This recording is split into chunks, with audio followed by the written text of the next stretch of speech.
Hi, welcome back to Unpack That. In today's episode, we're diving into some deeper layers, comfort zones, what it means to feel safe and settled in your routine, but also what happens when that comfort starts to limit your growth. We'll unpack the tension between feeling good where you are and knowing deep down that maybe it's time to shake things up a bit. And of course, we'll talk about the emotional side of that. Because let's be real, stepping out of your comfort zone brings up feelings, whether it's fear, doubt, resistance, or just straight up overwhelmness. It's important to learn how to sit with those emotions instead of pushing them away. So the first segment in unpacking of today is when your comfort zone slowly starts turning into a cage. We all love a routine, right? Waking up the same day, doing the same thing that makes us feel safe and grounded. That's not a bad thing. In fact, routine can be really good for our mental health. But I want to shake it up a bit and ask a question. Is there something you've always wanted to do but haven't? And if so, why? As the cliche is, we are our hardest critics. So if we did want to do something and we decided or we just couldn't, we start beating ourselves up because we knew maybe it could make us happier or we really wanted to, so we're disappointed in ourselves. And so that's when you start thinking you really wanted to do something and then it kind of maybe ruins the whole day because you didn't because you start being your harshest critic. Sometimes we get so used to our own rhythm and that anything outside of it feels wrong or overwhelming. But maybe, just maybe, you're really good at something that you haven't even tried yet.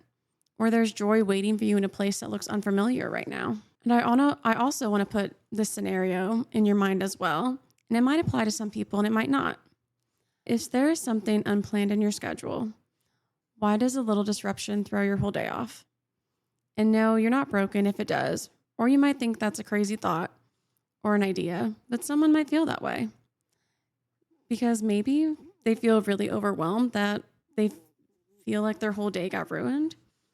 Or even they feel anxious that it's not exactly how they planned. And that reaction comes from somewhere deeper and is totally worth exploring with curiosity instead of shame. This isn't about making huge and wild changes. It's about noticing where comfort might actually be keeping you from growth. Like if you always wanted to start reading in the morning, but you can't seem to make it happen. What's really stopping you? Fear of not being productive, fear of change, maybe even the fear of disappointing yourself. Or I want to also throw this out there. You could have a high leveling function of depression. And when I say that, I mean some people in general just have to do what they do to survive, to get through the day, because adding one more thing to their task in their day of life can really throw them off in a way of mentally, physically, or just having too much on the table. But if none of those things I mentioned really stick out to you, I think there's something you really need to think about and sit with to see what's really causing that for you. But I also thought of this topic because this next part might sound dramatic or drastic in a way. But in reality, for some people, this is real. Sometimes routine really just saved you because you knew it wouldn't hurt you. You knew every day what to expect and you knew the outcome. Again, that is more of a drastic way, but some people do feel that.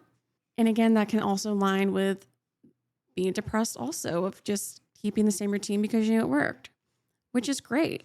I just want to challenge you on maybe adding something that you thought about and you haven't yet and consider why you haven't. Because in a way, we can hold ourselves back without even realizing when there's so much more out there to explore and do to learn more about yourself. And that's what I want to remind you. You are absolutely capable of doing that thing that you've been holding off on, especially if it helps you grow. Even the tiniest step outside that comfort zone can start to shift everything. So give yourself grace, but also give yourself a little push. You might surprise yourself. Now, let's flip the script for a second. Maybe you're already doing the thing that lights you up. You feel happy where you are, and life feels pretty aligned right now. And that's great. Let's unpack something that we don't talk about enough. The art of doing absolutely nothing and not feeling guilty about it. Sometimes we just need to slow down. We live in this hustle-driven world where productivity is praised like it's the only thing that defines our worth, but it's not. You don't have to do it all, and you shouldn't. Let's say you had 5 things on your to-do list and you actually finished all 5. Amazing. That is a great day. But instead of celebrating that win, your brain starts going, What else can I squeeze in? What else can I add? What else can I do to make my day even busier or productive or whatnot? Let's just sit with that for a minute. Why can't you just be satisfied with what you've done? Why does rest have to come with guilt? This can tie back to deeper stuff like perfectionism, fear of wasting time, or even the discomfort of being alone with your own thoughts. And yeah, that last one might sound a little strange, but hear me out. Sometimes people keep going, as in keep going being busy, because the second things start getting quiet, their thoughts get loud. So staying busy becomes a way to keep the noise down. And if that's you, you're not alone. Maybe journaling, or also what people say like rotting, like scrolling on TikTok or whatever, or even playing a game. Something occupies your brain so it doesn't spiral. And that's a real thing. But here's the truth. You don't have to earn your rest. You're not lazy. You're not a failure. You're a human being who just deserves breaks, just because. Not because you crossed everything off, not because you just went above and beyond, but because rest is a part of living. So let yourself breathe today. Do nothing and feel good about it. And if that's hard to also adjust to try to do that, shake it up a bit and try at least an hour of doing any leisure activity or self-care thing for yourself. And slowly try to add it to your routine, because that will also be able to fill your cup of being able to be more productive for the next day. Because if you don't take care of yourself, everything's going to start getting harder if you're not able to. I also think self-care is really important with that, because doing self-care is just putting all that energy you put out into the world back into yourself. And I think that's really important. And for the last segment of Unpacking today, kind of ties in together in a perfect way. Both kind of centered around a powerful theme of sitting with your feelings.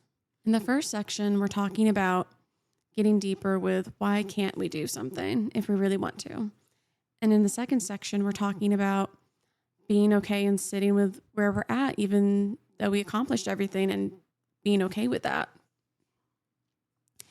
And they tie in really well together because you're sitting with your feelings. And that's really hard. Like really hard. Just sitting with your feelings.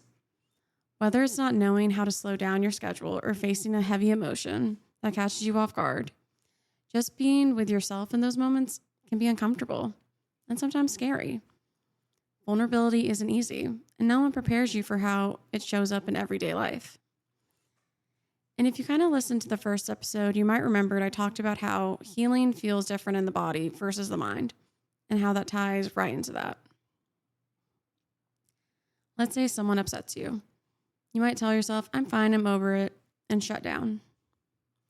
But when you do that, those emotions don't just disappear. They get stored, they show up as tension, stress, even pain in parts of your body where you weren't even paying attention. One thing I love doing in sessions with clients is pausing when a big emotion comes up. I'll say, let's sit with it, to actually give your mind and body permission to process instead of protect. So for this practice, think of something, nothing huge or overwhelming, just something that's been lingering in the back of your mind. Then ask yourself, how does this make me feel? Do I notice tension anywhere in my body? Does it bring up anxiety or restlessness or anything else? It sounds small, but tuning into your body and meeting where it is a powerful practice. The takeaway here, it's not about fixing the feeling. It's about allowing it. So sit with it, breathe, and just notice what comes up. You might also learn something new about yourself.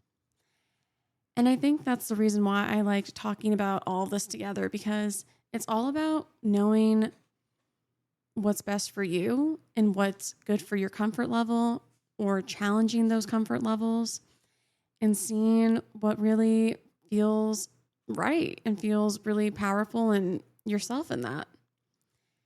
And I think too, with sitting with your emotions, it can go into so many different conversations and topics and things to unpack, because you can sit with your emotions, like I said, whether it be a friend disagreement or just wanting to go make a coffee and being like, why can't I do this? And really sitting with it and seeing what comes up for that.